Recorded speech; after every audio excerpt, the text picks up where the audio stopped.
Oke, mungkin halo, tes tes. Kedengeran nggak suara aku? Kedengeran Aman Kak, Kak. kedengeran. Aman kan ya? Oke. Mungkin udah lewat 5 menit ya. Jadi kita lanjut aja buat mulai. Bentar.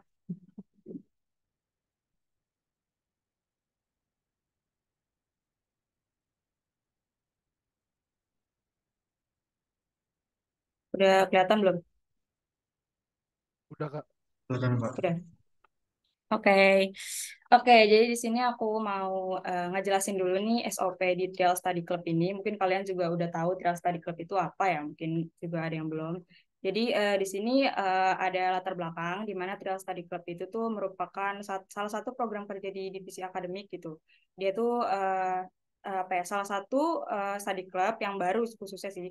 Jadi kayak untuk anggota baru supaya mereka dapat masuk ke dalam si KSM Android ini dan juga kita tuh bakal ada trial lah. Jadi kayak ini tuh baru uji coba gitu. Nah, kalau di sini kita bahas yang penting-penting aja. Jadi di sini Minti ini itu SOP tuh kayak semacam apa ya? Kalau awal-awal pembelajaran kan suka ada kayak kewajiban-kewajiban yang harus dipatuhi kayak gitu-gitulah ya. Nah, jadi tuh di sini Minti wajib menghubungi mentor yang bersangkutan jika berhalangan atau terlambat mengikuti pertemuan. Jadi kalau kalian emang ada halangan gitu ketika kalian harus mengikuti pertemuan ini, kalian PC aku aja, nanti aku bakal list juga. Terus ada kalau aku nggak ngejalanin tugas sebanyak 3 kali, itu kalian boleh lapor juga mungkin ke akademi. Kalau misalnya aku kayak gitu, ntar mungkin aku dikeluarin atau gimana gitu. Nah, terus ada yang penting lagi, Minti itu nggak boleh nggak hadir atau alfa, dia nggak izin sama sekali karena kan aku juga ada datanya nanti ya. Nah, kalau lebih dari 3 kali bakal di drop out dari trial study club ini gitu. Jadi kalau bisa ya kabarin lah kalau ada yang penting-penting terus nggak bisa hadir kayak gitulah. Selanjutnya ada pelaksanaan kelas. Di sini ada pelaksanaan kelas kegiatan trial ini tuh sebanyak 5 pertemuan dan satu pertemuannya itu untuk mini project. Jadi maksudnya apa sih? Kan namanya trial study club ya. Dia tuh beda sama study club biasa. Jadi kalian di sini tuh diharusin punya mini project supaya jadi bahan penilaian ketika kalian nanti kan ada sesi wawancara ya. Nah, itu tuh kalian bakal ditambahin nilainya supaya kayak menjadi kandidat yang baik lah kayak gitu lewat trial study club ini gitu. Jadi kalian coba dulu. Terus ketika emang kalian lolos gitu, alhamdulillah lolos, kalian bisa lanjut lagi ke sisa pertemuannya. Karena sebenarnya kita tuh ada 10 pertemuan, nanti dari mini project ini bakal dikembangin lagi sama materi selanjutnya gitu. Jadi kalau bisa kalian maksimalin lah di mini project ini sehingga nanti nilainya itu gede, terus bisa dijadiin kandidat untuk lolos kayak gitu sih. Terus ada apa lagi nih? Jadi kalau setelah pengumuman ini kalian bakal dipindahin lagi, nanti bakal ada grup baru khusus yang keterima aja gitu. Jadi mohon maaf banget kalau misalnya kalian kurang beruntung dan belum sempat untuk jadi anggota di Android ini, kalian belum bisa lanjut nih sampai ke final project atau lanjutin materinya. Jadi kalian belum dapat sertifikat. Nah, tapi kalian bisa join lagi buat di di semester selanjutnya gitu. Nanti kalian boleh join lagi gitu dan tapi harus ya usaha lagi lah buat jadi anggota Android kayak gitu. Ini, nah ini tidak diperkenankan untuk mengikuti rangkaian kegiatan selanjutnya kalau tidak diterima jadi anggota KSM Android. Eh, oh ya kita juga ada ketentuan baru, jadi kita tuh bisa offline. Kan sebenarnya di tahun-tahun sebelumnya itu cuma online aja ya. Cuman kalau sekarang mungkin karena udah nggak COVID dan lain-lain, kita bisa ada kesepakatan offline. Tapi kayaknya untuk sekarang belum ada kepikiran sih buat offline karena kan kita jadwalnya beda-beda juga kan. Itu aja sih. Terus ada post test. Ini juga kebijakan baru sebenarnya di TSC ini. Jadi di akhir nanti aku bakal absensi sambil kalian isi post test. Dan post testnya ini sebenarnya nggak mempengaruhi nilai kalian. Jadi buat pengukuran aja gitu. Setiap pertemuannya kalian itu udah paham dan kan di bawah posesnya itu nanti di akhir pertanyaan bakal selalu ada kayak gimana pertemuan hari ini terus kayak saran dan pesannya untuk pertemuan selanjutnya sesuai sama pribadi kalian aja. Misalnya nanti aku ngajarnya kurang bagus atau ternyata kalian udah paham dasar-dasar, ternyata kalian mau lebih cepat, itu bisa bilang aja ya. Terus terkait mini project yang tadi udah dibilang, jadi ada mini project di mana kalian semua pasti bakal dapat mini project ini. Terus nanti dibagiinnya instruksinya itu di pertemuan keempat. Nanti kalian kalau nggak salah tuh punya punya waktu 1 minggu supaya kalian bisa ngebangun mini project ini dan nanti dipresentasiin. Dan itu jadi patokan gitu. Hasilnya nilai kalian itu bakal ya dilihatlah sama tim akademik gimana progres kalian, gimana kalian terima materi gitu-gitu. Untuk penilaian, ya kehadiran, keaktifan, pengerjaan nilai mini project yang pasti gitu. Terus toleransi ketidakhadiran ya 3 kali, kayak gitu sih. Mungkin dari SOP gitu aja sih, biar nggak banyak ambil waktu. Sampai sini ada yang mau ditanyain dulu nggak?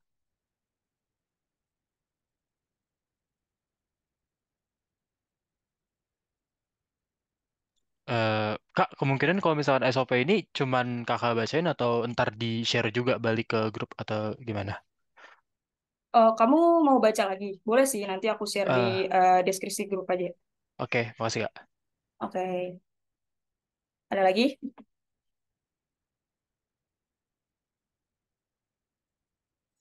Kak, maaf Kak mau nanya. Ini untuk Iya. mini projectnya ini maksudnya kayak bikin program gitu ya? Iya, jadi kan kita kan back end ya, jadi kita tuh bakal sesuai silabus. Jadi nanti tuh kan kita udah melengkapi semua materi. Nah, ntar kita implementasi aja dalam bentuk projectnya. Sebenarnya projectnya juga bakal aku kasih kayak video tutorialnya gitu loh. Jadi kayak kalian gak usah takut kalau kalian baru intro banget ke pemrograman. Karena kan masih basic juga. Aku juga sebenarnya nggak terlalu bisa-bisa, maksudnya nggak terlalu yang dalam banget gitu. Tapi emang dikasih amanah buat ngajar ya udah. Jadi santai aja kalau baru intro ke pemrograman. Oh iya Kak, untuk Ya, offline kita kira-kira bisa nggak, pas pertemuan KB apa ya Kak ya? untuk offline itu harus kesepakatan kita dulu karena kan ini kan bukan cuma Oh angkatan iya. 2023 ya. Di sini juga ada 2022, terus aku juga beda sama kalian kan jadwalnya. Jadi kita harus sepakat dulu terus pastikan nentuin jadwal kayak gitu sih. Jadi ini tentatif aja maksudnya bukan berarti ini kewajiban kayak gitu sih. Oh iya Kak, siap Kak. Terima kasih ya Kak. Boleh. Ada lagi? Halo Kak, izin bertanya, Mm. untuk nanti proyeknya itu individu atau kelompok ya? Terus nanti kalau proyeknya itu berupa apa ya Kak? Spoiler dikit ya berarti ya. Jadi mini projectnya sih aku udah bikin, cuman itu tuh ya udah individu karena kan biar lebih ngelihat kalian kerjanya gimana kan. Takutnya kalau grup nanti aku nggak tahu gitu kalian kerja yang paling banyak siapa kayak gitu. Jadi individu terus nanti kalian kan juga presentasi. Jadi santai aja sih buat mini project juga kayak pasti kalian bisa lah karena ya nggak terlalu dalam-dalam juga orang 4 pertemuan kan 5 pertemuan ya 5 atau 4 pertemuan gitu jadi nggak terlalu banyak. Kalian udah baca silabus belum? Ada yang udah baca kah? Udah Kak. Udah Kak, Udah. Terus kalian udah dapet ini belum algoritma pemrograman? Udah. udah Kak. Udah. Itu algoritma pemrograman sejauh apa deh? Udah, maksudnya lagi pembahasan apa tuh? Ingat gak tuh? Udah Eh, apa? Kalau saya sih D3 ini Kak masih pakai array sama sorry deh. Kita bikin program terus kalau untuk D3 ya. Waktu itu saya pakai C++ bikin program apa ya? Kalau nggak salah bikin oh ya apa namanya program syarat coblos pemilu. Oh, itu udah lumayan banget tuh. Ya, kalau udah kenal C++ sudah bisa lah ya data ininya, data struktur gitu-gitunya lah ya. Ya udah ntar kalau tapi kan karena ini kita ikutin silabus jadi mungkin pembelajarannya nggak bisa terlalu kayak cepet-cepet banget juga gitu walaupun emang bisa dipercepat tapi kan kita bareng-bareng ya kerjanya maksudnya belajarnya jadi kita harus menyamain sama silabus aja kasihan yang belum terlalu mahir kayak gitu ya. Oke, ada yang ditanya lagi?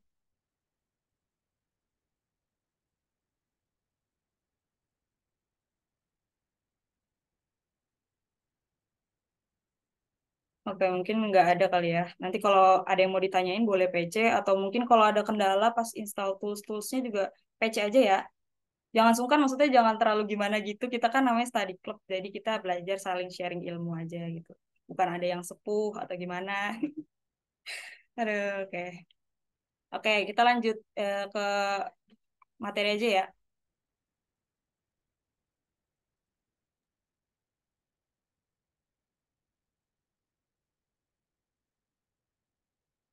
Udah kelihatan belum? Udah kelihatan nggak? Iya Kak, terlihat. Oke, jadi di pertemuan satu ini tuh kita sesuai silabus, jadi ikutin silabus aja. Di sini kita baru intro ke JavaScript sama runtime Node.js. Jadi runtime Node.js itu apa sih? Jadi nanti bakal aku jelasin terkait runtime ini juga dan gimana kerjanya si JavaScript sama karakteristiknya, kayak gitulah ya. Oke, sebelumnya aku belum kenalan ya.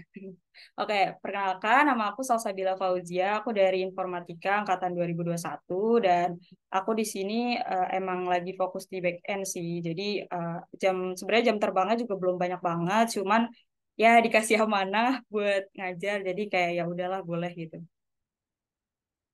Oh ya, aku mau kenalan dulu deh. Kalian boleh isi di chat gak? Kalian itu dulu pernah pakai pemrograman bahasa apa gitu? Atau kalian dari SMK gitu-gitu boleh sih. Boleh di chat gak bahasa pemrograman apa yang kalian lagi udah pegang gitu, udah pernah coba. Soalnya buat aku juga nanti gimana ke depannya. Boleh di chat. Pascal. Oke. Yang lain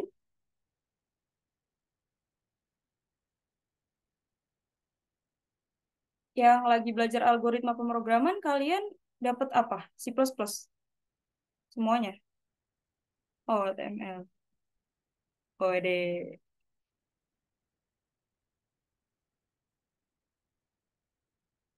Oh, sih. Wih. Wih, ada yang udah bikin web pakai PHP JS nih.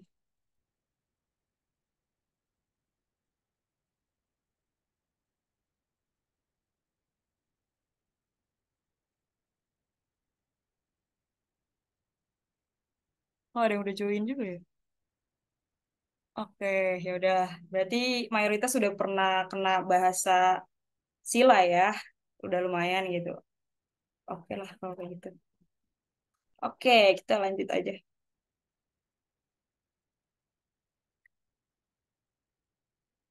Oke, di sini materi yang bakal aku bawain itu ada apa itu JavaScript dan kenapa kita pakai Node.js. Terus juga kita bakal mempelajari secara dasarnya gitu terkait variabel dan operator. Terus di sini juga ada looping sama if else lah ya. Itu untuk dasarnya dari silabus yang pertemuan satu ini. Nah, di sini JavaScript itu dia tuh high level programming language yang awalnya tuh dikembangin untuk ngebantu si HTML sama CSS. Kalau kalian emang udah pernah coba website gitu ya, pasti kalian udah kenal lah sama HTML sama CSS. Nah, si JavaScript ini tuh ngebantu buat si HTML sama CSS ini menghidupi si web itu. Jadi kayak interaksi gitu. Contohnya kayak ketika buttonnya diklik, dia akan ngelakuin apa, kayak gitu-gitu. Nah, JavaScript ini bakal ngebantu si HTML sama CSS ini di dalam website. Nah, tapi JavaScript itu dia bukan bahasa pemrograman yang perlu dikompilasi kayak bahasa C. Kalian kan udah banyak tuh yang kenal sama bahasa C ya, mungkin Java juga. Jadi kan mereka itu harus dilakukan compile terlebih dahulu kan. Ketika selesai compile, kalian baru bisa nge-run. Jadi ketika kalian terkena error, kalian tuh harus ya benerin dulu, terus compile lagi, baru di-run lagi kayak gitu kan. Nah, kalau JavaScript itu beda, dia itu diinterpretasikan. Jadi dia akan jalan berbarengan sama jadi pokoknya langsung jalan, nggak nunggu hasil compile-nya dulu gitu. Jadi dia akan terus di-compile selama dia berjalan di dalam engine web browser. Nah, ini perlu digarisbawahin sih dari engine web browser ini. Jadi kan otomatis dia berada di lingkup web browser kan di dalam klien. Nah, contohnya itu apa sih di si engine web browser ini ya dia tuh contohnya ada di Google Chrome, dia tuh punya engine yang namanya V8 Engine yang bertujuan gitu. Dia tuh untuk menjalankan atau sebagai runtime di lingkup browser gitu untuk si JavaScript ini namanya V8 Engine. Kayak gitu ini perlu diingat-ingat nih kayak dia tuh harus dijalanin di lingkup browser kan. Oke. Iya, ada yang mau ditanya dulu gak? Eh, ini Kak izin nanya. Mm-mm. JavaScript ini kan bahasanya Java dia ya. Eh, Iya, dia tuh terinspirasi dari Java. oh iya ya. Jadi tadi saya mau nanya soalnya kayak perlu belajar bahasa Java gitu kan.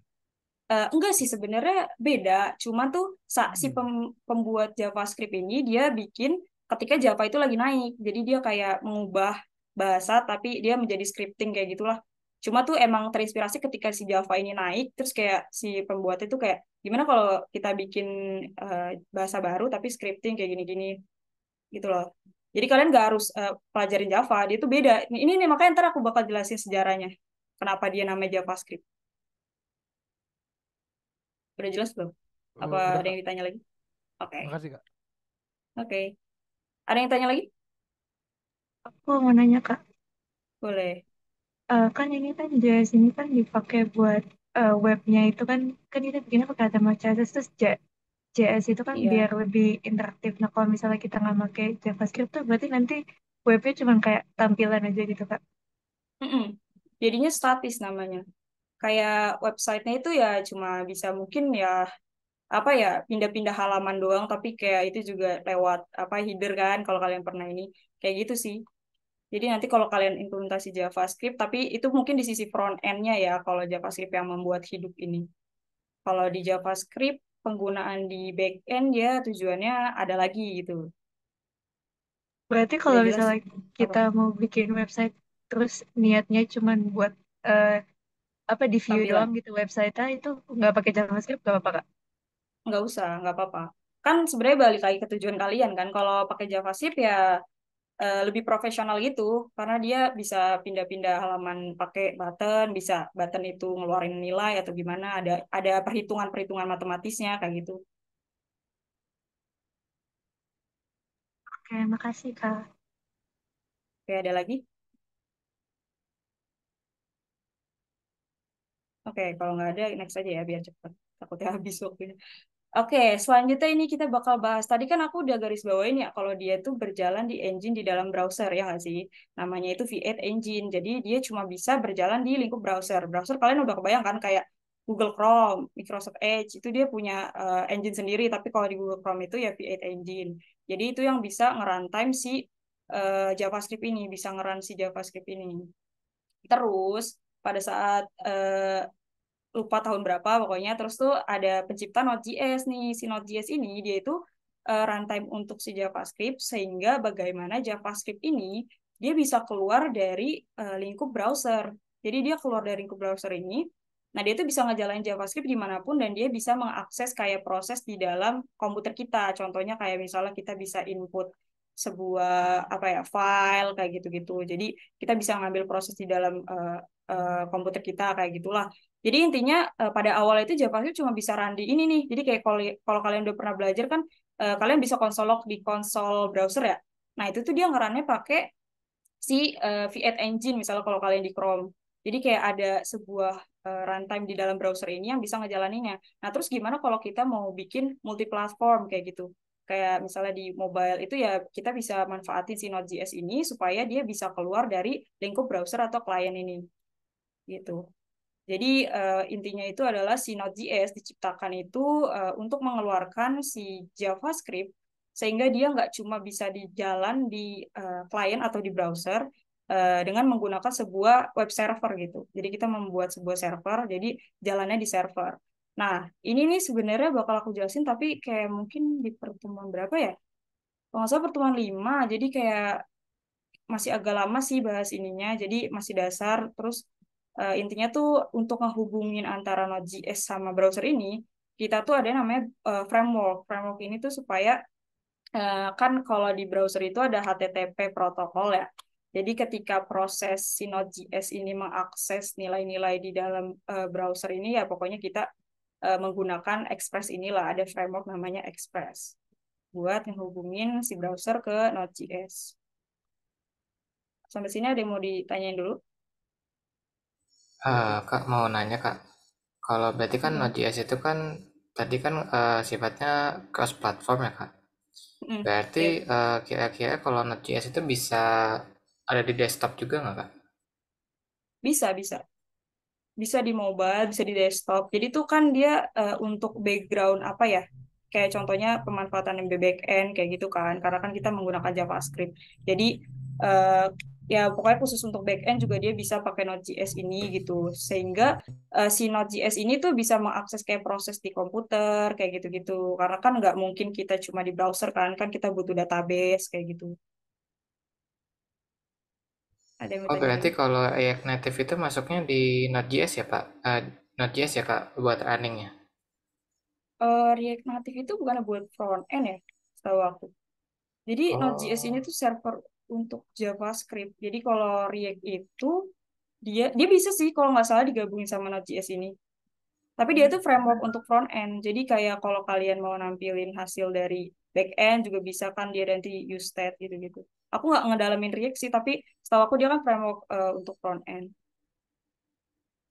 oh ya Kak. Terima kasih ya Kak. Oke, ada lagi? Maaf Kak, izin bertanya lagi Kak. Mm-mm.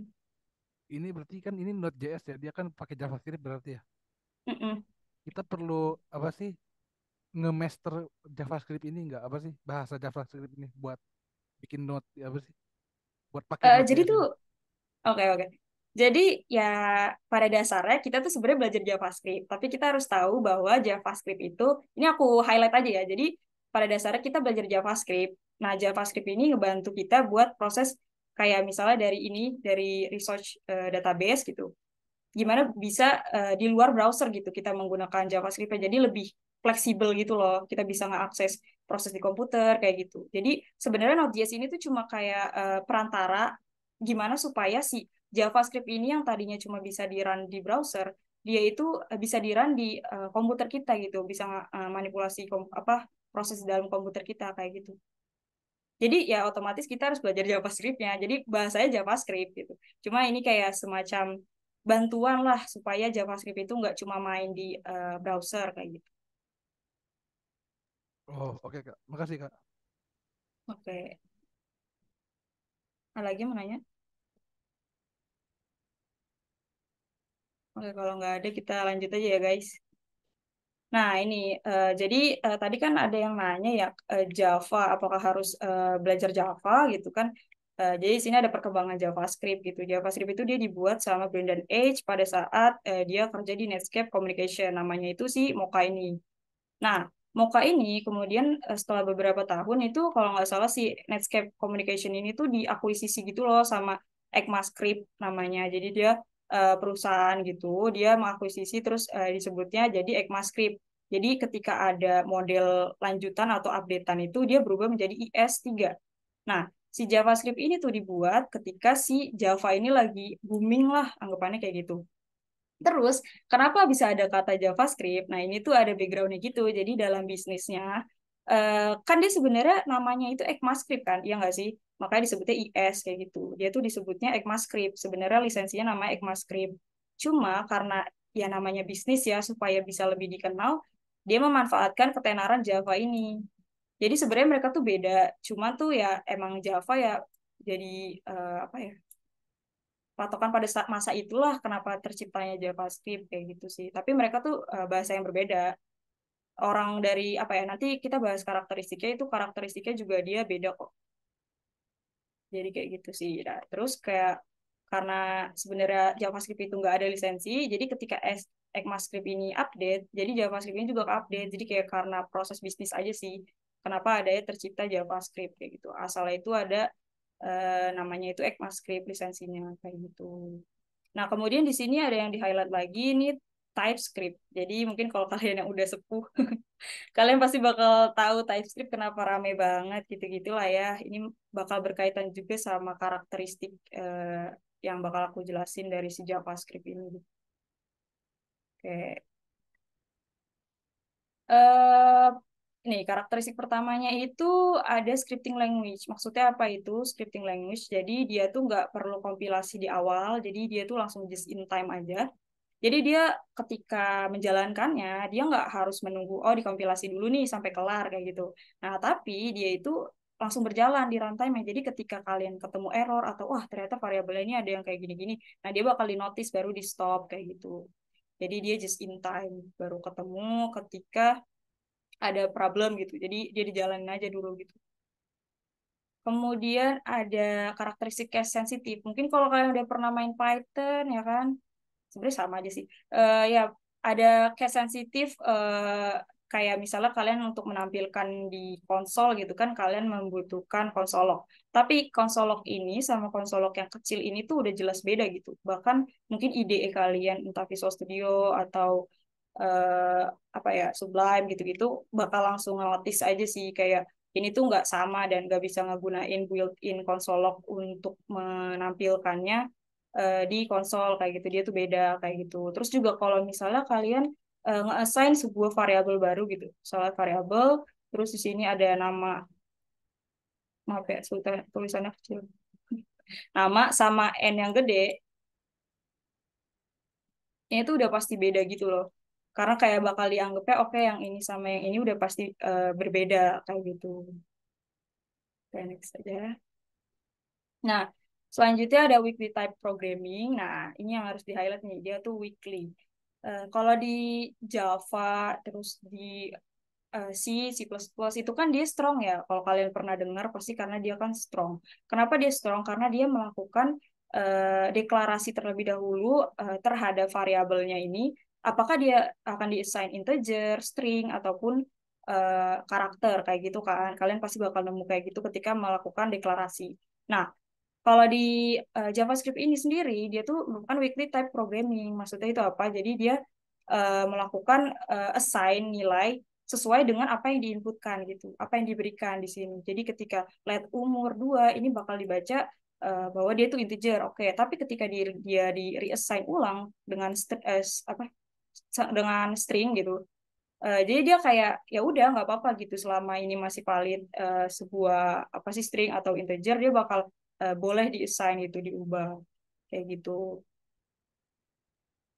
Selanjutnya ada automatically typecasting, di mana di sini juga JavaScript itu bisa otomatis ngekonversi si tipe datanya itu ketika dia ketemu sama operator-operator kayak gini. Jadi dia udah ada kayak ketentuannya nih, misalnya kayak satu satu itu kan nilainya terus, sedangkan kalau nol atau nol dia bernilai false kayak gitu. Jadi dia kayak secara tidak langsung memberikan bahwa oh ketika dua ketemu operator ini tapi string, dia menghasilkan string. Terus 4 dikalikan string, maka dia ngasilin 16 kayak gitu sesuai sama ketentuan yang ada pada JavaScript kayak gitu.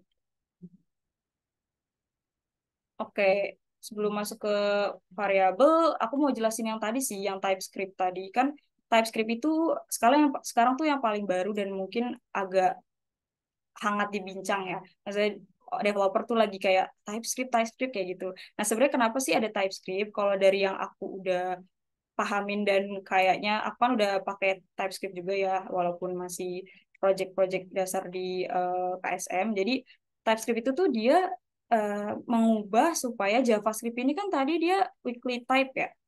Gimana caranya supaya ketika kalian input data yang penting-penting kan nggak mungkin dong ketika kalian ngesain umur tapi masa pakai string ya nggak sih logikanya gitu. Nah kan kalau kayak gitu jadi sebuah kesalahan di dalam eh, proses programmingnya gitu kan. Masa nanti di-assign-nya 2 tapi string kan aneh gitu. Dia langsung berubah jadi string. Nah, kayak gitu. Untuk menghindari kayak gitu, si TypeScript ini dia tuh kayak apa ya? Kayak membuat ketentuan supaya ketika setiap variabel, objek dan lain-lain itu di-assign dulu tipe datanya, tapi dia juga bisa nge-assign tipe data yang ikutin ketentuan karakteristik JavaScript. Jadi kayak apa ya? Misalnya di sini kita nih name itu kan harus string ya.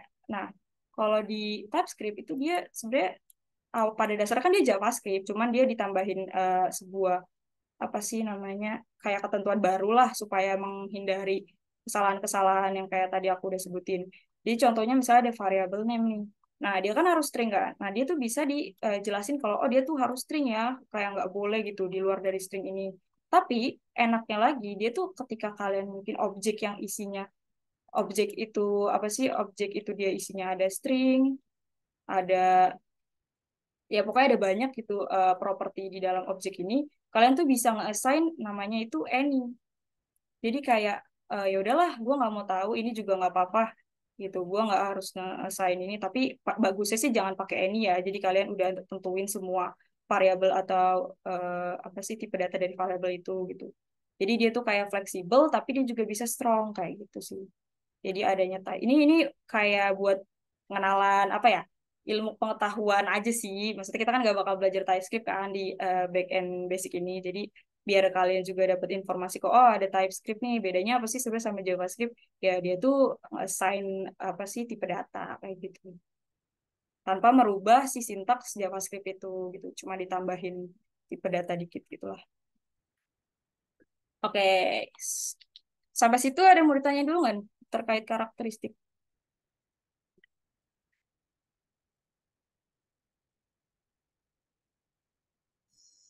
Kak, maaf Kak. Kan tadi kan bilang kalau TypeScript itu kan kalau misalkan example name itu nge-string any gitu kan, inisialnya bebas string gitu. Berarti kalau misalkan ada number atau tipe data number gitu, Iya. itu bakal diinin apa namanya di inisial string juga ya Kak berarti ya? Gimana gimana? Maaf, sorry. Kan ini kan dibilang let name string any, berarti itu kan untuk apa namanya semua variabelnya katakan string. Berarti kalau Mm-mm. misalnya saya kasih ada satu variabel itu berupa number, itu berarti Mm-mm. dibilangnya string juga berarti ya? Dibacanya nanti Enggak, sama komputer. Oh, enggak, dia tetap number. Jadi tipe datanya itu dia ada string, ada number, terus juga ada eh, ya pokoknya string number, terus juga dia apa ya? Aku lupa. Pokoknya yang paling sering dipakai pasti tiga inilah ya. Ada yang number, ada yang string gitu. Terus oh ya ada boolean juga. Jadi kayak misalnya ya, kalau ini kan sebenarnya aku juga harus ngajarin kalian objek, cuma ini intro biar buat pengetahuan kamu juga. Jadi misalnya objek itu kan dia di-assign gitu. Ada misalnya ada name, ada age. Ini misalnya objek person gitu. Ya kan? Nama ada name, age gitu. Nah, dia kan dua type yang berbeda kan. Nah, kita tuh bisa nge-assign kayak gini. Jadi objek ini pakai any, ini buat yang salah ya, maksudnya yang buruk tapi tetap bisa dilakuin tapi buruk. Nah, objek ini tuh bisa pakai kayak objek terus titik dua terus kayak gini nanti apa dulu sih name, misalnya name dia tuh string, aduh susah sih. Ya pokoknya name string terus kalau terus koma nanti si age ini mau di assign apa number berarti number kayak gitu. Jadi kayak mirip kayak apa sih strong type gitu tapi dia tuh di parameter-parameternya aja. Misalnya ada oh, function dia nerima ini kan parameter. Nah dia bisa ditambahin kayak gitu. lebih nggaknya ke JSON ya kayak berdasarkan object notation ya? I nggak juga sih. Oh, kalau buat ininya, assign ininya ya sih. Tapi Iya. intinya dia tuh JavaScript, tapi ya di apa sih ditambahin ketika karena dia tuh kena apa ya, pas developer ngegunain si JavaScript ini ada permasalahan di tipe data ini karena misalnya kayak dia mau insert ke si database, masa tiba-tiba berubah, itu kan sebuah anomali yang bikin susah juga kan. Kayak gitu sih. Oh iya Kak ya Kak. Iya, makasih ya Kak. Oke. Ada lagi? Kalau nggak ada aku next aja ya. Nah, selanjutnya di sini kita bahas terkait variabel. Nah, ini variabel harus aku tidak sambil kita coding. Kalian kalau lagi megang laptop boleh banget coba juga ya.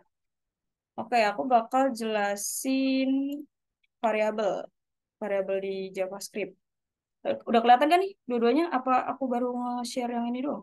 Masih PPT doang, Kak. Oh, PPT doang. Wait, wait. Aku share screen. Sekarang? Udah, Kak. Oh, udah. Oke.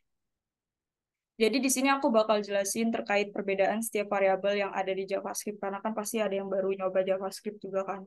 Nah, di sini tuh kita lihat dulu nih, dia tuh ada scope. Scope itu apa sih? Kalian tuh pasti tahu kalau khususnya kalau udah pakai yang bahasa pakai bracket kayak gini nih bukan kayak Python yang pakai indent buat scope-nya. Jadi kayak setiap misalnya ada perubahan, ada briket ini nih, dia tuh termasuk ke satu scope gitu. Jadi di sini tuh scope baru, ini scope function gitu. Ini scope-nya punya if, ini scope-nya punya function. Kayak gitu ya. Nah, si variabel yang si var ini sebenarnya diciptain itu paling pertama si var. Nah, tapi ada kayak protesan dari developer lagi gitu. Ketika menggunakan var ini kok dia berubah terus gitu nilainya ketika di-assign ulang kayak gitu kayak nggak masuk ke akal aja lah kayak gitu. Nah, itu tuh dia function scope. Jadi dia ntar aku jelasin deh. Jadi intinya dia function scope. Kenapa dibilang kayak gini? Karena dia bisa di-reassign, bisa di-redeclare. Jadi kayak scope-nya cuma sebatas ketika dia ganti function kayak gitulah. Kalau misalnya block scope, jadi dia block scope itu kayak misalnya sini sama sini tuh dia bakal berbeda. Nah, ini bakal dicontohin ketika di reassign gitu. Nah, yang paling sama kan variabel var sama let kan. Dia di reassign. Maksudnya itu kayak gimana sih? Jadi misalnya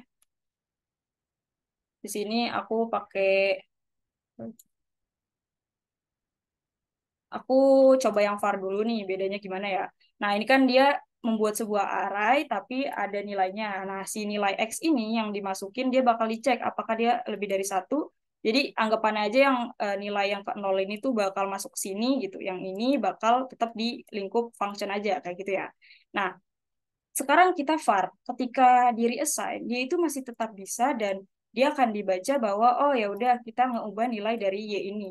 Maka hasilnya itu nanti akan 2,1 gitu ya kan karena dia yang pertama ini dia masuk dulu ke sini dia mengubah nilai ini gitu dan di return kalau misalnya yang ini ya ya udah dia ngambil ini aja karena nggak masuk ke scope ini kayak gitu.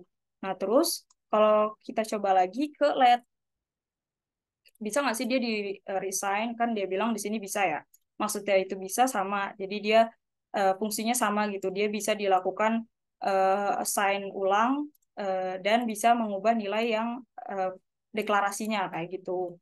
Jadi dia nggak apa ya, jadi dia tuh bisa diubah lah nilainya kayak gitu perbedaannya gitu.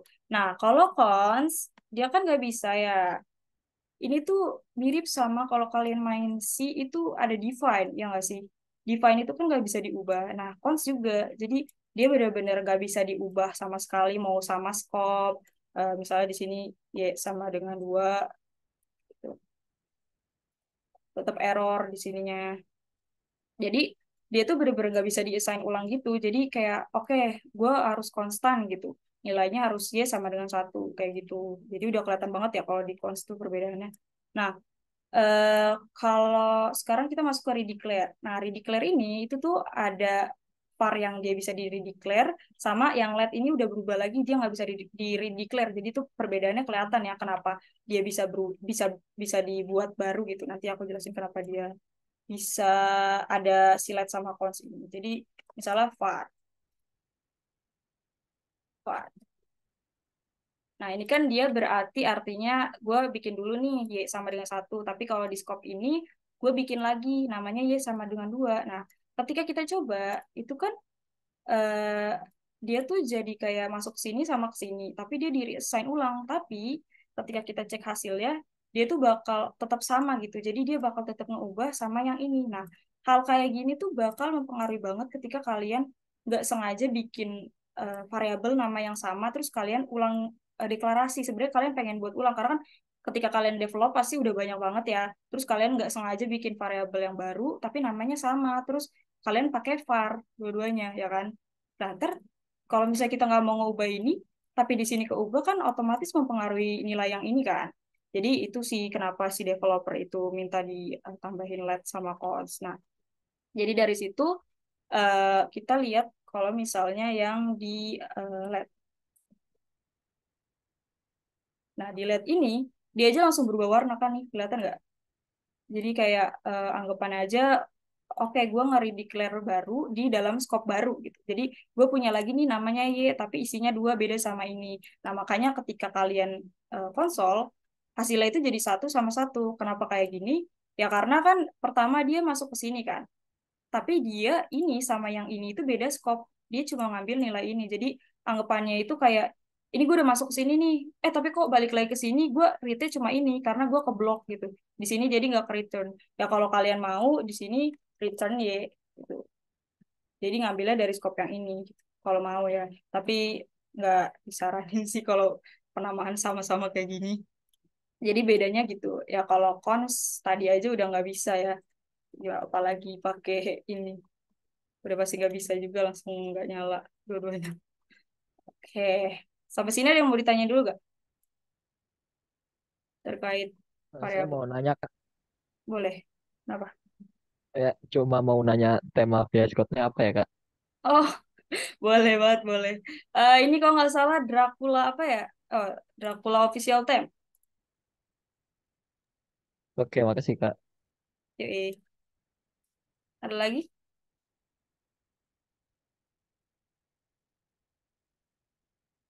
Oke. Ya, kalau nggak ada, nanti kan ada ini. Kalau nggak paham, boleh chat atau boleh nanti komen di apa post test kalian. Aku kecepatan atau kayak gimana itu. Baik lagi ya, kita ke PPT. Udah masuk Kak, PPT belum? Apa? Kenapa? itu cara ngerunning di terminalnya gimana, Kak? Aku bentar. Ini aku pakai run code, tapi aku ketik pakai keyboard. Jadi aku ini CTRL Alt sama N. Kalian download aja kalau oh ya kalian baru install ini kah? Visual Studio ya? Kalian pakai apa? C++ Dev gitu ya? Kalian kalau buat run, oh ya sorry banget ya. Namanya runner kode, run kode Code runner. runner. Iya, Code Runner. Kalian install, nanti bakal muncul ini, button ini. Nah, kalian bisa run. Itu bisa buat ini nih, bisa buat C, C++, Java, JS, PHP, Python, ya inilah semua yang bisa. Ya, Kalau ada makasih, Kak. yang, oke. Kalau ada yang kesulitan install, PC aja ya nanti. Jangan sungkan, guys. Oke, mungkin itu dulu. Kita lanjut. Udah kelihatan lagi belum?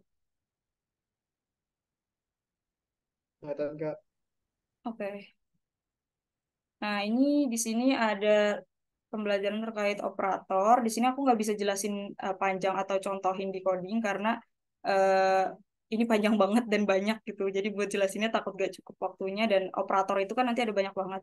Jadi aku jelasin singkat terus kalian mungkin kalau mau belajar kalian aku kasih link pembelajaran tapi dari YouTube gitu atau kalian nyari sendiri juga boleh. Nanti kalau ada kesulitan boleh PC aku kayak gitu. Jadi di sini untuk operator aritmetik itu pasti kalian yang kalau algoritma pemrogramannya udah lumayan, udah tahu lah ya ini tadi bisa menambahkan, ini bisa mengurangkan, kalau bintang itu mengkalikan. Nah di ECMAScript yang 2016 ini dia tuh ada yang baru namanya eksponensial, di mana ini tuh kayak pangkat dua, terus ada pembagian, eh oh sorry, ada pembagian, terus ada modulus atau sisa bagi gitu. Ada increment sama decrement. Ini bisa di garis bawah ini, increment sama decrement. Maksudnya itu kayak gimana sih? Sebenarnya increment sama decrement itu adalah eh, operator yang dimudahkan sama JavaScript penulisannya gitu. Padahal aslinya misalnya kita menggunakan variabel i gitu. I sama dengan 0. Ya kan? I sama dengan 0. Kita assign dulu nih, misalnya let i sama dengan 0 kayak gitu kan. Nah, terus kita mau increment. Increment itu maksudnya berarti misalnya kita tulis i plus plus gitu. Nah, maksudnya adalah i itu akan diubah nilainya dengan i ditambah satu. Kalau misalnya apa ini decrement ya kebalikannya, dia bukan plus tapi dia pakai min.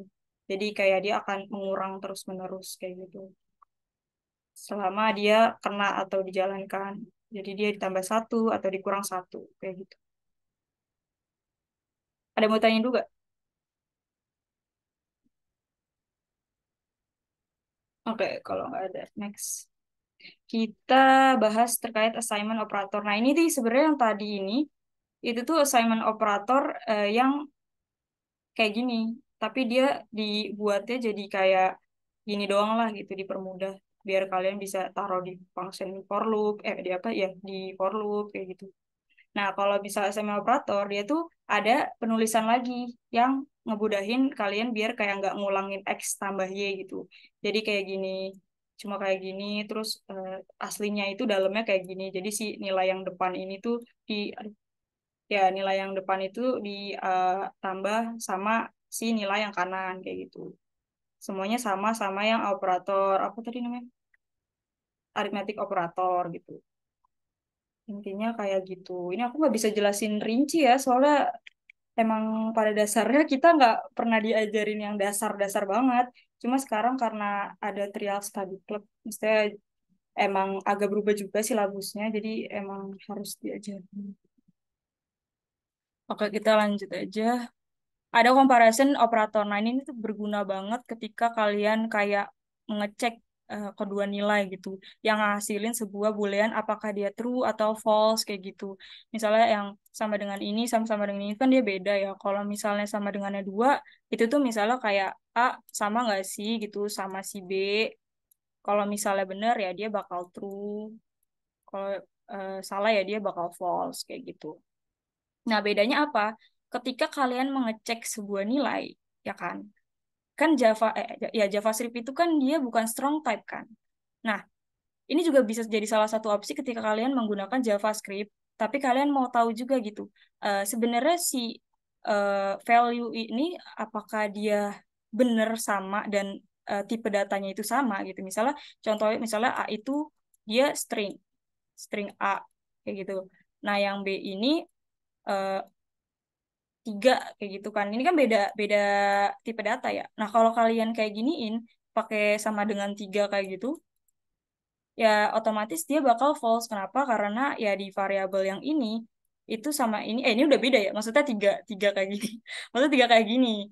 Jadi ketika misalnya 3 string sama 3 biasa itu ketika kalian menggunakan ini kan dia bukan cuma jadi oke oke gitu. Dia value-nya sama kalau misalnya di JavaScript. Tapi kita lihat lagi nih apakah dia eh, tipenya itu sama. Kalau nggak sama ya dia false. Tapi kalau misalnya kalian menggunakan ini pasti hasilnya sama karena dia bisa menganggap ini bahwa oh mereka tuh sama gitu. Makanya dibuat yang kayak gini buat ngatasinnya gitu. Terus ada tidak sama atau tidak sama dengan, terus ada juga yang tidak sama dengan gitu. Jadi kebalikannya dari ini, tapi ngecek juga si type-nya itu bukan sama dengan gitu. Jadi kayak kebalikannya aja lah. Terus apa ya? Greater than itu kayak lebih dari kurang apa kurang lebih dari iya benar lebih dari kurang dari terus yang ini lebih dari sama dengan ini kurang dari sama dengan ini MTK ya itulah kayak gitu ya. Terus di sini ada ternary operator. Nah, yang ini nih sih yang agak penting. Jadi ternary operator itu semacam percabangan, tapi dia dalam satu baris gitu. Jadi misalnya kalian mau ngecek nilai A itu sama B, ini tanda tanya ya, sama B itu sama nggak sih gitu. Kalau sama, tolong keluarin true dong gitu. Kalau nggak sama, kalian keluarin false gitu. Jadi penulisannya kayak gini. Jadi kayak A tanda tanya B, terus dia bakal diberikan 2 gini. Yang kiri itu true, yang kanan itu false. Jadi kayak gitu sih. Tapi jujur aku jarang pakai ini, tapi ini bagus sih. Buat kayak biar mempersingkat, apa sih kalau kalian cuma mau ngecek kayak gini doang gitu. Mempersingkat kode kalian. Oke, next dulu. Terus ada logical operator ya kalau misalnya di dalam percabangan itu kan kita apa ya membuat sebuah kondisi ya kan. Nah, di dalam kondisi itu kita tuh bakal ngecek gitu apakah kedua nilai itu sama apa enggak. Tapi selain itu kita juga bisa lebih dari satu kondisi. Jadi kita bisa menggunakan dan ini semoga kalian udah diajarin ya di apa algoritma pemrograman karena ini tuh ada teorinya juga terus ada yang XOR gitu-gitulah. Terus intinya tuh jadi kalau misalnya dan ini dia tuh n. Jadi n itu misalnya ketika a misalnya a sama dengan 0, b sama dengan 1 gitu. Nah, terus a ini lebih dari b nggak sih? Terus tapi kalian pakai dan. Tapi a itu sama dengan 2. Nah, secara logika, ini kan kalau misalnya percabangan dia bakal masuk dong ngecek. Tapi karena pakai dan ini, jadi 2 kondisi ini tuh harus benar gitu. Harus bernilai benar baru dia bisa melanjutkan ke dalam skop si if itu gitu. Kalau misalnya pakai or, dia itu eh, kan ada dua dua kayak gini kan, ada dua kondisi ini sama ini. Nah kalau kalian pakai or ya otomatis ketika dia salah satunya benar maka dia bisa masuk kayak gitu. Nah logical not ini yang tadi udah dibahas tadi itu ada not juga, jadi dia nggak sama eh, misalnya kalian bikin percabangan if gitu, terus kalian bisa contohnya booleannya a itu sama dengan true ya kan. Terus kalian bisa membuat if tidak sama dengan A gitu. Ini maksudnya kalau misalnya si A ini false, jadi nggak true gitu, maka masuk. Nah, di sini kan kondisinya dia true, maka dia nggak akan masuk. Jadi kayak mengecek keterbalikan nilainya gitu. Jadi nggak bukan itu, bukan keterbalikan sih, kayak lebih ke nilainya itu salah gitu. Pokoknya kayak misalnya, pokoknya dia nggak boleh ini kayak gitulah ya, logical not. Kalian boleh nonton deh, takut nggak cukup waktunya. Karena kita bakal post test juga. Oke, terus di sini ada untuk type operator. Ini juga bisa banget karena kita JavaScript ya, ini digunain buat ngecek nih, biar ketika kalian mau input ke database kalian nggak salah kayak gitu. Jadi kalian bisa ketika type of-nya ini bener, maka baru lakuin gitu. Jadi kalian ngecek type of dulu atau tipe datanya itu apa gitu. Ketika type of-nya sama dengan string, maka baru lakuin perulangannya kayak gitu atau kayak gimana. Terus juga ada instance of. Instance of ini ketika kita membuat sebuah objek, dia itu merupakan objek dari instan apa sih gitu. Objek yang dibikinnya itu dari apa, mungkin untuk nge-tracking gitu. Sebenarnya dia itu berasal dari objek yang mana kayak gitu. Terus ada operator bitwise.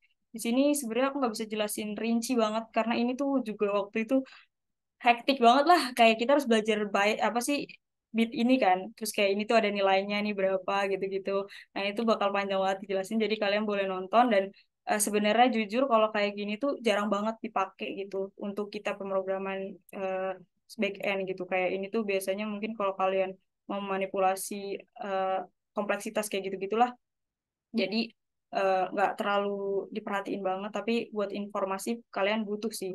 Pasti kalian belajar bit-bit kayak gini nih, kayak gitu. Oke, sebelum masuk ke percabangan, ada yang mau ditanya dulu nggak?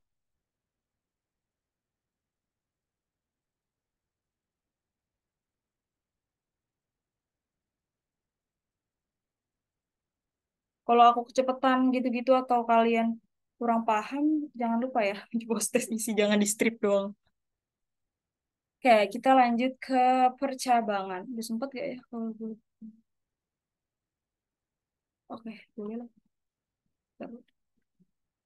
Oke, Oke, kita percabangan, kita ngoding lagi. Udah kelihatan? Udah Kelihatan Kak. nggak? Oke. Jadi ini dasar aja sih, pastinya pemrograman dasar sebenarnya mirip-mirip sama si apa bahasa C juga. Jadi di sini ada if statement, if else sama switch untuk percabangannya. Jadi kalau if ya seperti tadi yang aku udah beberapa kali jelasin gitu terkait percabangan, dia mengecek nilai di mana nilainya itu harus bersifat true atau bernilai benar ketika dia akan masuk ke dalam skopnya ini. Jadi ketika ini A itu kan 10. Apakah A lebih besar dari 20? Ya, apakah si 10 ini lebih besar daripada si B, kan itu false kan. Kalau misalnya dijalanin, harusnya dia nggak apa sih, yang nggak ngasilin sesuatu karena dia nggak masuk gitu ke percabangan yang. Nah, terus kita kemudian gimana caranya kita tetap mau nampilin si false itu, ya kita buat else. Jadi ketika kondisi ini salah, maka dia masuk ke scope yang else. Jadi di sini ada console.log ini false kayak gini. Jadi dia bakal ngasilin false kayak gitu. Nah, ada juga else if sih, cuman ya sebenarnya harusnya kalian udah dapet lah. Else if, jadi ketika ada kondisi baru, eh, kalian mau coba lagi nih, oh yang pertama gagal, tapi yang kedua kalian mau nyoba lagi, tapi ada kondisi lagi. Misalnya kita buat A itu B, di sini harus bernilai true juga. maka dia akan masuk ke sini kan. Terus kalian bisa bikin else lagi.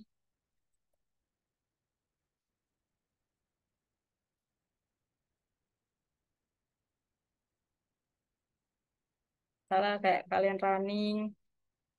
Nah, maka nilainya true karena dia nggak masuk ke sini, jadi udah masuk di sini kayak gitu. Itu aja sih kalau untuk if else. Nah, kita coba ke switch case. Ini kan berarti udah nih dua. Jadi kita bahas ke switch case. Ini switch case berguna banget sih, apalagi kalau kalian main mobile pakai Java. Ini bagus buat nentuin. Nanti juga sih berguna buat URL kalau kita bikin web server tapi natif. Ntar deh coba aku buatin nanti. Jadi di sini misalnya switch case itu ada number gitu. Kita nge-assign sebuah atau nge-declare sebuah number satu, dia bakal menggunakan ini sebagai parameter switch-nya gitu. Dan dia mengecek sebenarnya sama kayak if else, tapi dia menggunakan case-case yang sifatnya itu sama atau dia itu apakah string terus gitu-gitu. Jadi kayak mempersingkat penulisan juga, nggak kayak bercabang if else gitu kayak gitu kan. Kayak itu kan ngebuat apa ya kurang bagus lah gitu dibaca kayak gitu. Nah, dia tuh bisa pakai switch case. Jadi misalnya namanya satu, maka kan otomatis dia masuk ke dalam sini. Terus dia harus di-break. Kenapa di-break? Karena switch case itu ketika kalian nggak nge-break, maka dia akan ngejalanin semuanya gitu. Jadi tetap harus di-break. Jadi anggapannya kayak, oke nih, udah dapat nilai di-break ya. Jadi selesai dulu nih switch-nya, baru kayak gitu. Jadi kita coba aja. Jadi nilainya true kayak gitu. Nah, default ini ketika nggak memenuhi semuanya. Jadi misalnya kayak 3, kan nggak bakal memenuhi ya. Nah, maka dia akan bernilai false. Jadi kayak anggapannya aja else-nya. Jadi kayak misalnya ini if else, apa? Ini if ini else apa if terus di sini else if kan otomatis kayak tadi penulisan kayak gini nih. Nah, tapi yang default ini tuh yang else-nya. Jadi kayak nilai yang kalau misalnya ternyata nggak memenuhi semuanya kayak gitu. Mungkin itu untuk percabangan. Ada yang mau ditanya dulu nggak? Harusnya udah sih kalian ketemu. Kenapa kan? Kak, maaf Kak, aku mau nanya. Kalau Hmm? untuk switch case itu yang default itu maksudnya itu else juga ya Kak ya kayak? Iya. Jadi sebenarnya ini tuh mirip banget sama apa sih logikanya si if else ini. Jadi misalnya kayak yang case pertama, dia kan otomatis kalau kita buat jadi ini kan dia berupa if kan. If satu, maka dia ngelakuin yang di dalam sini. Nah, dia bikin lagi else if, tapi untuk apa ya? Untuk penulisannya lebih enak dan biasanya kalau switch case itu dia untuk pengecekan ininya tuh satu jenis, jadi number doang atau enggak string doang kayak gitu. Jadi nggak terlalu random kayak kalau ini kan dia lebih fleksibel ya dalam satu ini aja bahkan bisa ngecek dua kondisi. Nah, kalau ini tuh enggak. Jadi kayak biasanya dia cuma konstan satu aja, entah number atau string kayak gitu sih. Biasanya digunain. Udah jawab? Iya Kak, terjawab Kak. Ya pasti ya Kak. Oke. Ada lagi?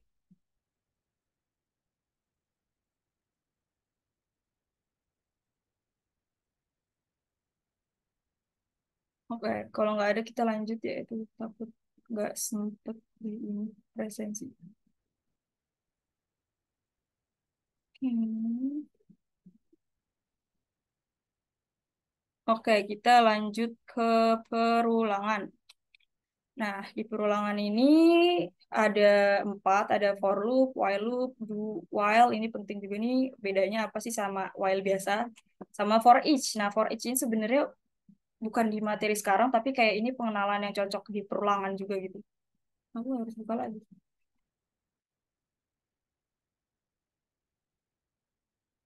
Oke, kita bahas si perulangan for loop, while loop, sama bedanya while loop sama do while.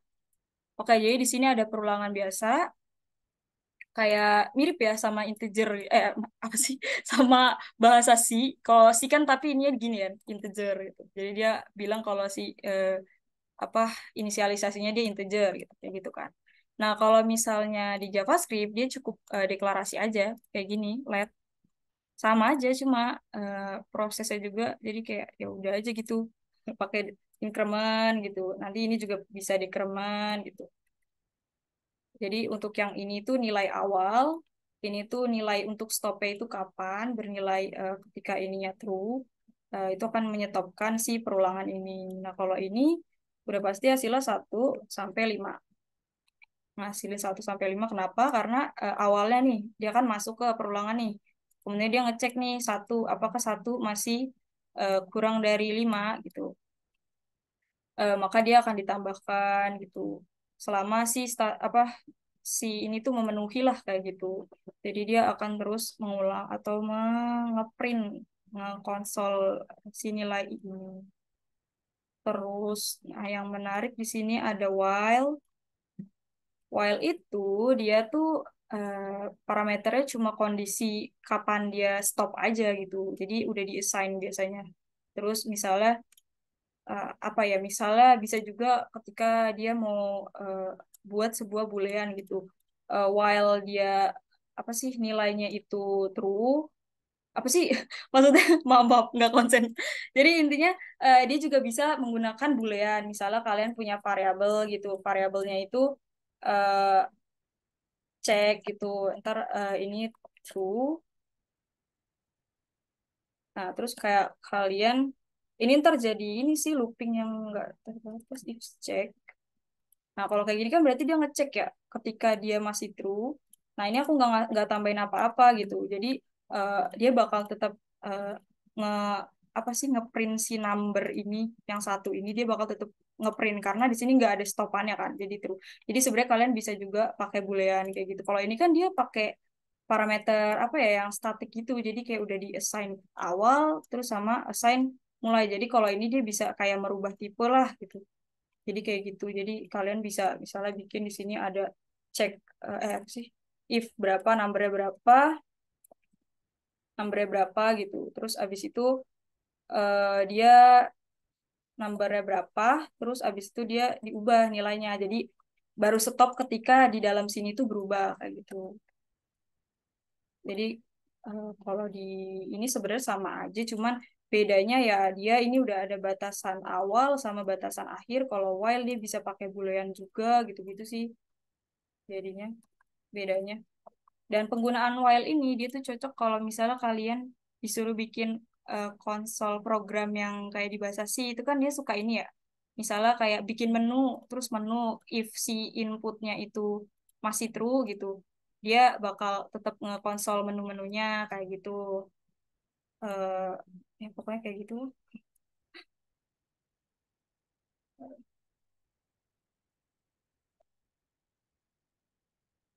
Ya pokoknya harusnya kalian udah dapet.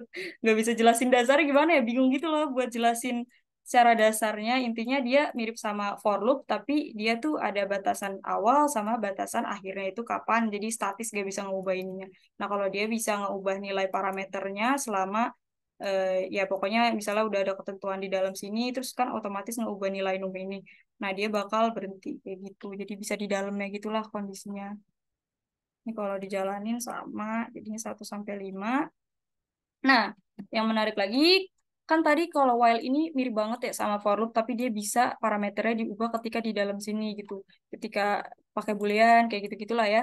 Nah, terus kalian bisa juga pakai do while. Do while itu bedanya apa? Ketika kalian melakukan misalnya kalian mau input nilai nih, kalian bakal terus apa kalau di bahasa situ scan F, ya kan?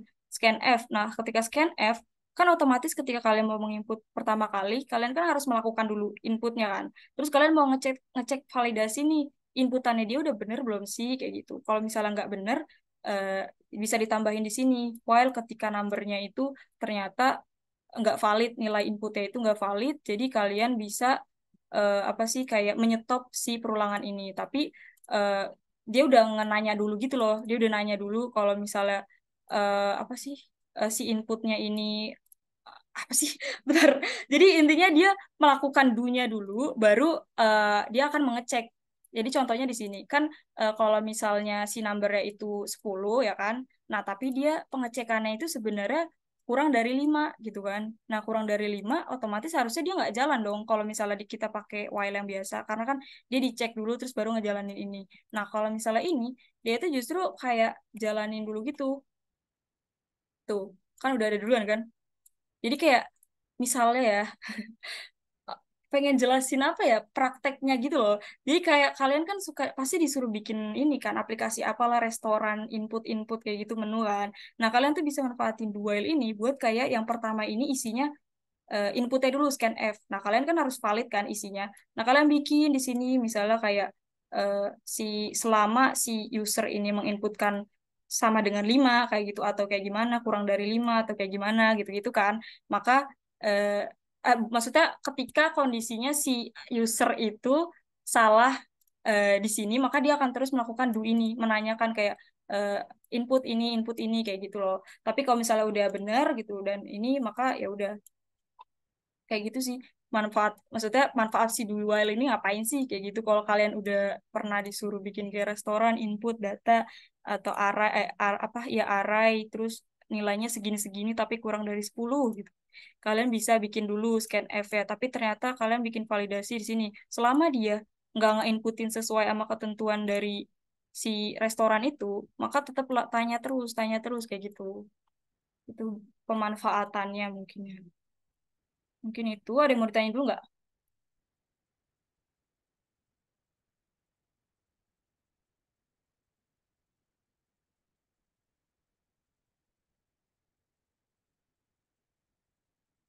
Nggak ada?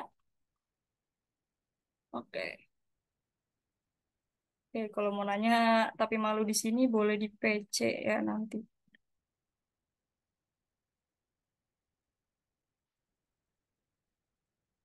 Nah, oke.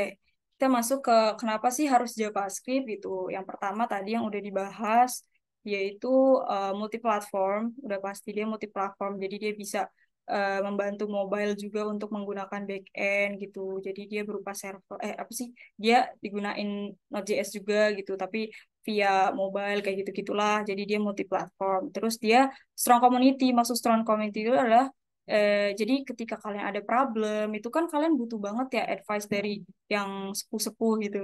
Nah dia tuh udah strong banget community-nya gitu. Jadi kayak kalian cari di Facebook pasti ada, terus juga di official ya pokoknya kayak di Reddit gitu-gitu.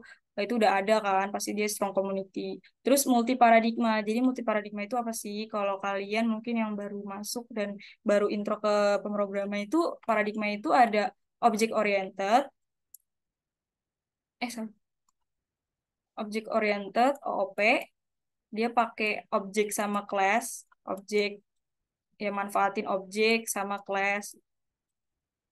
Terus ada juga yang functional programming, functional programming. Jadi dia itu ngebuat semuanya itu nggak pakai objek class, tapi dia bikin semua fungsi-fungsi. Dia tuh sifatnya sistematis kayak gitu-gitu. Misalnya kalian bikin function matematika kayak misalnya menghitung apa, menghitung perkalian ya pokoknya perkalian kayak gitu-gitulah.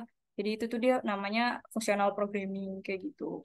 Terus yang terakhir itu kenapa harus JavaScript ya karena dia rich ecosystem kayak contohnya aja si apa Node.js aja dibuat udah ngebantu banget kan ngeluarin si JavaScript ini dari lingkup si klien yang butuh si engine contohnya V8 engine itu. Jadi dia udah bisa run di lokal komputer kalian, terus juga udah bisa memanfaatkan environment semua yang ada di komputer kalian kayak gitu sih. Ada yang mau ditanyain nggak? Kak, sorry mau nanya. Mm-mm. Ekosistem apa nih? Jadi tuh Node.js itu sebagai kayak editornya gitu kayak VS Code terus IntelliJ gitu-gitu ya Kak? Bukan, Atau bukan. gimana? Bukan, dia tuh bukan apa ya gimana ya. Jadi kalau kalian Kenapa logikain, aku lihat yang ini lagi. Node.js itu jadi kan tadi ya, ini kan dimana si engine-nya ini tuh bisa ngeran si JavaScript kan. Ya kan? Si JavaScript ini bisa di-run ketika dia punya si engine ini. Kalau dia nggak punya ya nggak bisa dijalanin gitu. Nah, ini kan berarti kita cuma bisa mengakses semua data-data yang ada di browser ya kan. Of course dia nggak bisa input file gitu-gitu kan. karena dia cuma ada storage di browsernya itu gitu. Nah, terus si pembuatnya ini gimana caranya bisa Node.js ini dia tuh karena JavaScript udah dibuat, kenapa nggak di apa sih? Kenapa nggak diupdate aja, diupgrade supaya si JavaScript ini bisa kayak contohnya input file atau ngambil environment di dalam komputer gitu, kayak gitu-gitu, supaya dia nggak cuma run pakai engine yang ada di browser gitu, tapi dia di server. Jadi dia berupa server gitu sih, supaya si JavaScript ini bisa di-run keluar dari si lingkup browser ini. Tapi nanti dia butuh sebuah web server untuk menghubungkan bagaimana pertukaran data-data ke dalam browser lagi gitu. Kayak gitu sih. Jadi dia bukan sebuah apa tadi namanya IDE gitu-gitu, kode editor bukan.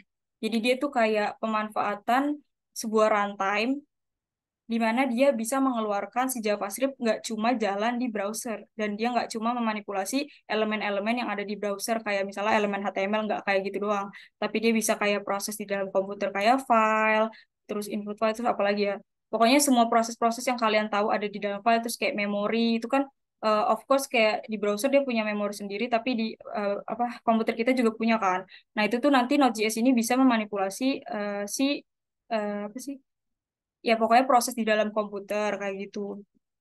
Jadi dia mengeluarkan dari browser kayak gitu.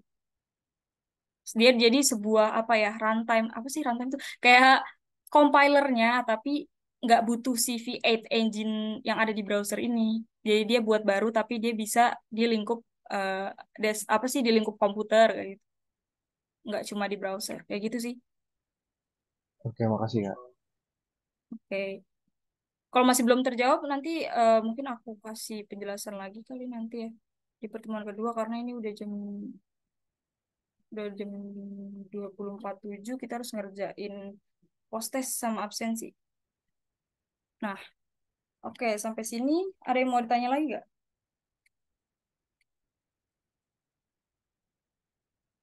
Ntar aku stop share dulu ya.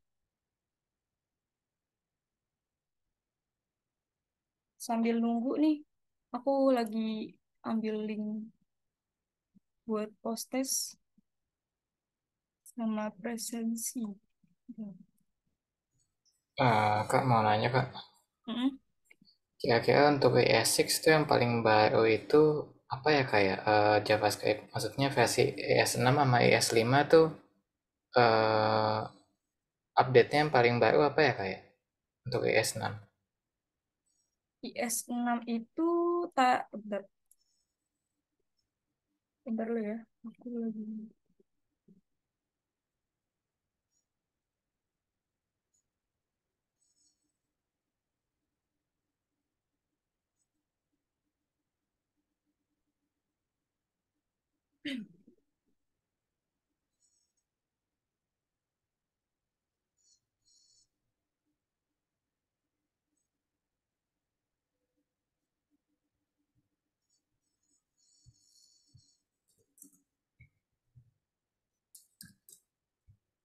oh iya. Oke. Oh iya, aku share sama gini.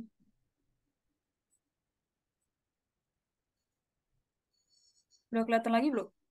Nah iya Kak, terlihat. Sebenarnya nanti kita bakal belajar ya, tapi nanti di pertemuan 3 atau 4 gitu. Jadi ada yang namanya, gimana ya kalau di sini? Ada yang namanya des des turing array atau objek. Jadi, aduh, nggak kelihatan nih kali. Gimana sih? Sabar, sabar, sabar.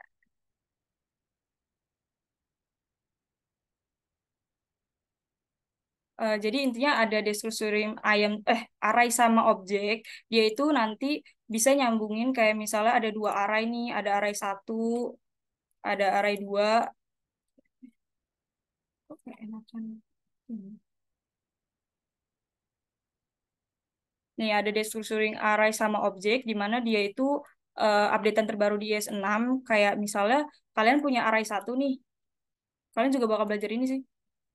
Jadi misalnya di sini satu, dua, tiga, empat, kayak gitu. Terus di sini ada array dua, isinya 5, 6, 7 kayak gitu kan. Nah, destructuring ini itu tuh dia bakal apa sih ngegabungin gitu. Jadi kayak dia ngegabungin dua array ini gitu. Jadi misalnya array satu, misalnya di sini array baru. Jadi array satu ini bakal digabungin gitu. Digabungin sama array kedua. Kayak gitu. Ini misalnya fungsi lah, di sini fungsi. Terus habis itu nanti nilai kedua array ini tuh bakal digabung gitu. Jadi kayak hasilnya itu bakal array 3 ini ya. 1, 2, 3, 4, 5, 6, 7. Mungkin salah satunya itu sih.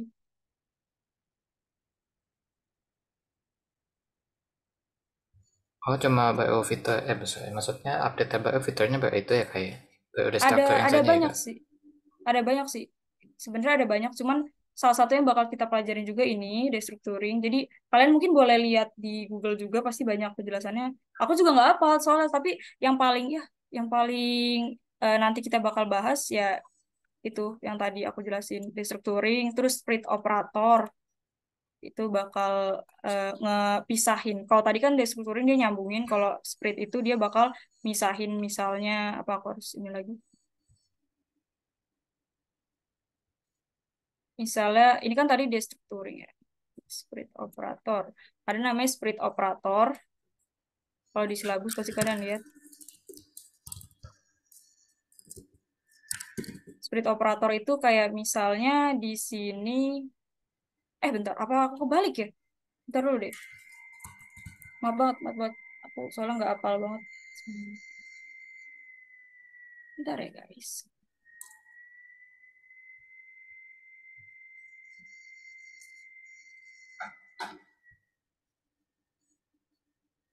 Oh, oh kebalik. Kebalik, sorry, sorry. Jadi ada split operator sama destructuring. Split operator itu yang tadi aku jelasin, yang ketika ada misalnya array 2 itu, terus digunakan kayak gini, terus ditambahin array, dia akan menggabungkan kayak gitu.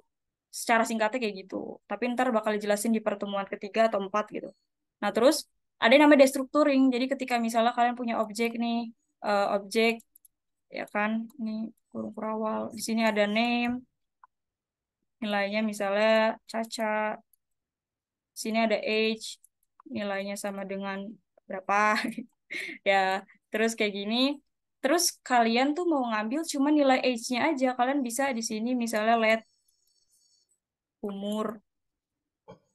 Salah, salah. Aduh, apa sih gimana? Salah. Nah, kalian bisa nge-destructuring array, apa sih, objek itu. Jadi kayak gini. Kayak di sini kita mau ngambil cuman si file apa sih si key-nya ini age. Jadi kalian bisa buat sebuah age kayak gini. Nah, terus di sini nama objeknya. Jadi kayak kita otomatis langsung dapet nih si age karena dia namanya sama sama si apa key key-nya ini. Ini kan key ini value kan. Nah, si key-nya ini sama gitu. Jadi dia bakal ngebuat sebuah variabel langsung dari si objek ini namanya destructuring gitu. Kayak gitu sih. Ada itu terus ada apa lagi sih lupa banget aku.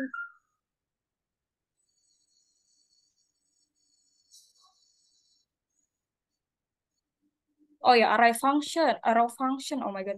Ada array function, itu tuh buat penulisannya biar lebih bagus dan juga kayak dia itu, ntar juga bakal aku ajarin sih. Jadi kayaknya sekarang nggak sempet kalau dijelasin karena harus bikin post test. Nanti ya, di selanjutnya bakal aku Oh, jelasin juga kok. oke Oke, kak, intinya iya. ada split operator. Kalian bisa lihat di Google lah. Siapa siap. Kasih ya kak. Oke, stop share dulu.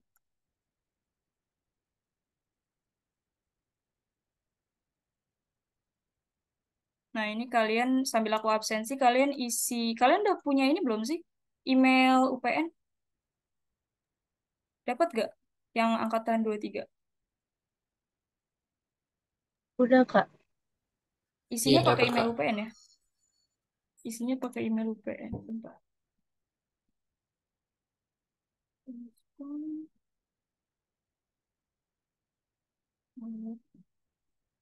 Hmm,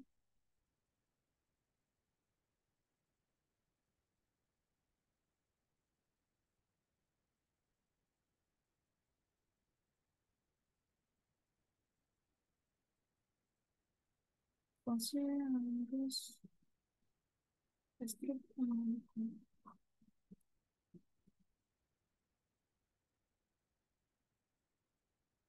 Tuh, aku kirim di apa teks ya. Aku tunggu sampai jam 9:10 mungkin. Ya udah 9:10 ya. Itu isinya sesuai yang kalian pahamin aja, terus kan bakal ada notes di bawahnya ya. Itu diisi kalau bisa biar jadi parameter aku PPT selanjutnya dan lain-lain. Kalau ada yang nggak paham juga santai aja, tulis aja. Kalau mau nanya IG juga boleh. Bercanda. Kak, Bisa kan?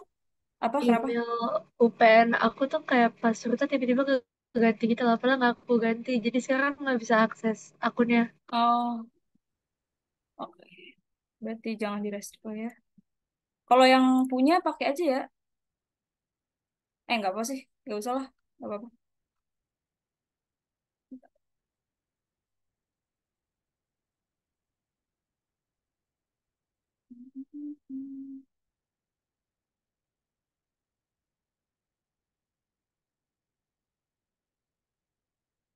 Oke. Sambil kalian isi, aku absen sih ya.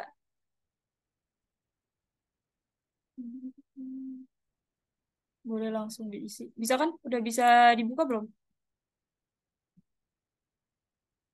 Bisa Kak, makasih ya Kak. Oke. Boleh langsung diisi aja. Aku tunggu sampai 9:15 deh. 9:15. Oke, absen ya. Ada Muhammad Rizky Fauzan, Hadir Kak. Muhammad Hanif Al-Ghifari, Hadir Kak.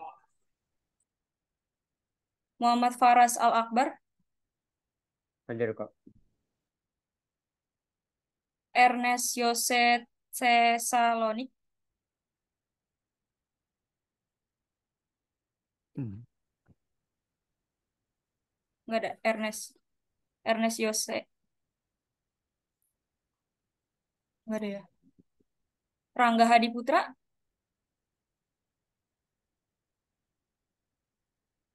Hadir Kak. Muhammad Dwi Ananda, Hadir Kak. Irwanda Syafriyadi, Hadir Kak. siapa nih? Ivan Razaka, Hadir Kak. Yasir Rais, Hadir Kak. Rafa Muhammad Gifar, Rafa Hadir Kak. Muhammad Gifar, oke ada. Ananda Triandika Widianto, Hadir Kak. Raihan Rangga Yuda, Hadir Kak. Cynthia Devi,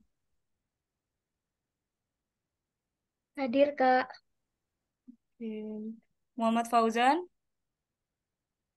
Hadir Kak. Vito Valerino, Hadir Kak.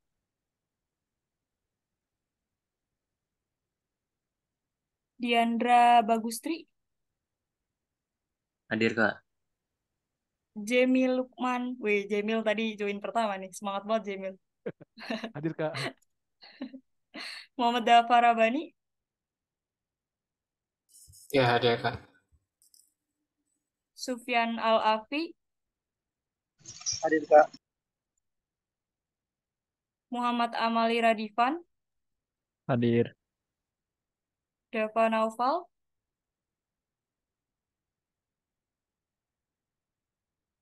Hadir Kak. Bagas Abiyu,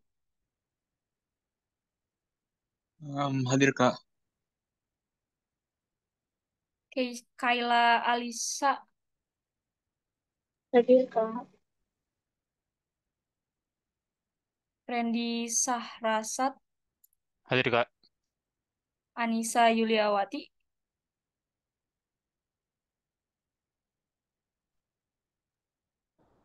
Anissa Yuliawati, nggak ada. Hadir Kak. Hadir. Rafli Fadlur Rahman, Hadir Kak.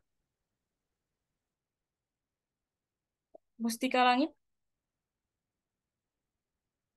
Hadir Kak, hadir.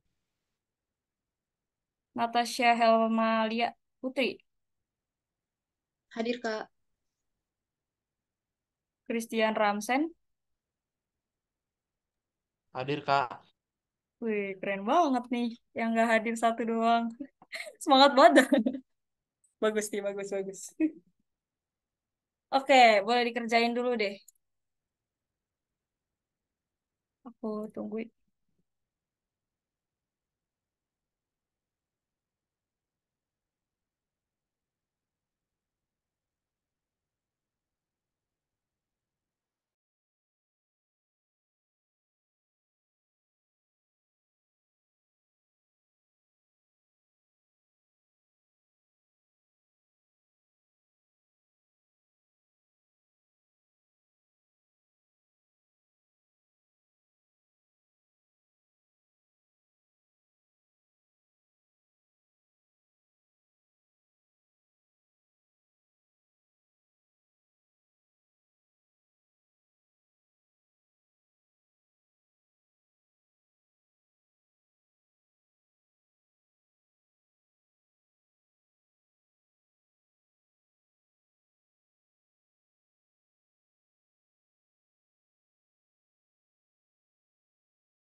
BTW, kalian isinya di link yang baru kan? Oh, sorry Kak, masih di link pertama. Oh, di link baru. Sorry, baru ngabarin. Soalnya aku ganti tadi aksesnya. Maaf banget ya. Ya nggak apa-apa Kak, selalu.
Oke, ini masih 27 nih. Siapa yang belum nih? Emang belum atau gimana tuh? Isi sebisanya aja, nggak jadi penilaian buat kayak kalian nanti gimana. Ini buat parameter aku juga sih. Oh, 28 nih. Siapa tuh baru submit? Lupa lagi nambahin nama.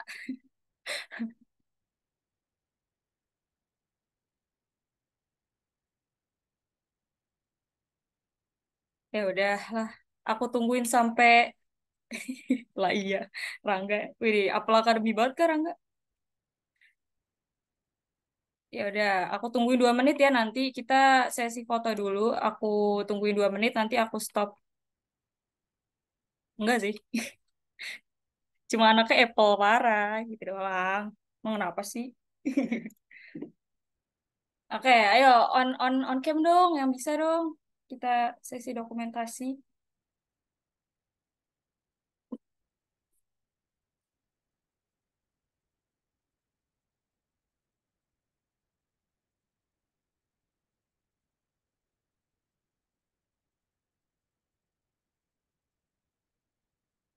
Yuk on cam yuk, habis itu kita kelar.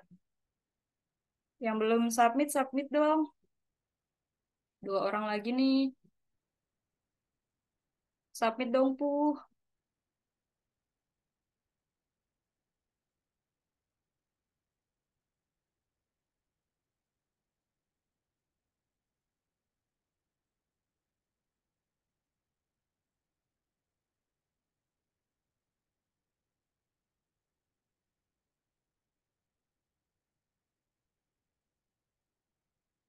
Oke,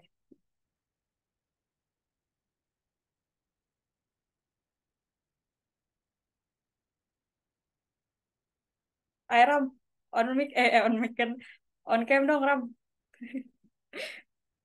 Jadi dulu ada di sini. Oke, ayo gaya. Satu, aduh gue nggak bisa gaya lagi. BSS. Oke, 1, 2, 3. Lagi-lagi. 1, 2, 3. Oke, udah. Ntar lu, yang slide kedua belum? 1, 2, 3. Lagi-lagi. 1, 2, 3. Oke, mantap banget dah. Rame banget nih. Back end ada apa sih? Dengan back end nih, biasanya 10 orang. Ini sampai 30. Siapa yang memprovokasi kalian masuk back end? Cerita dong. Baik akhir Kak. Saya Apa? diajak Hanif, Kak. Oh, Anip nih. Siapa Anip? Keluar Anip. Saya diajak Faras, Kak.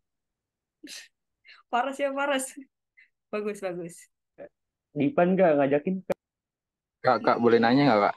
Apa-apa? Boleh, Itu boleh nanti langsung. penerimaan itu per bidang ini atau gimana Kak? Penerimaannya. Waduh, kalau itu sih dari coba Ram, jelasin Ram, bisa nggak ya Ram?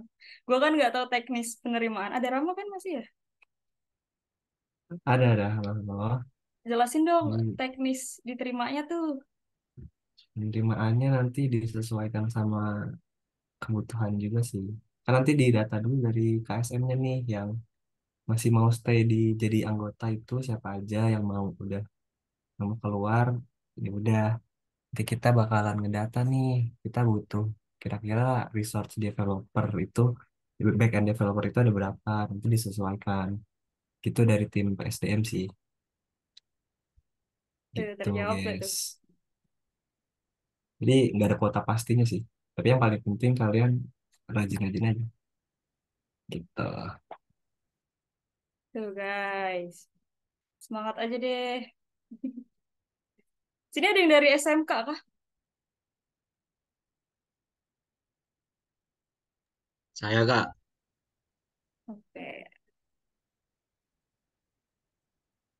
Ya, mungkin sekian dulu buat pertemuan pertamanya. Nanti bakal aku baca-bacain satu-satu buat ke depannya kayak gimana. Terus juga pasti masukannya bakal dibaca. Terus kalau emang nanti ada beberapa yang kurang paham, aku jelasin ulang. Dava, coba cek. Udah sih, tadi yang nggak datang tuh cuma satu orang namanya Ernest Yose.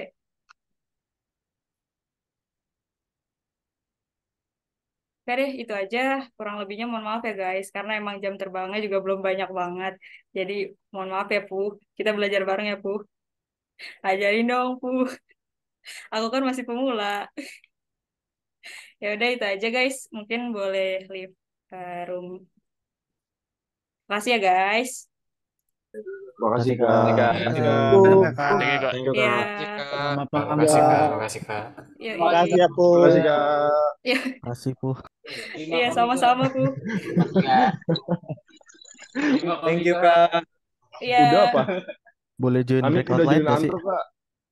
Wah, kayaknya nggak boleh deh, karena kan ngeganggu takutnya. Kalau mungkin kalian join bentar-bentar aja nggak apa-apa. Kalau nggak salah satunya itu apa ya?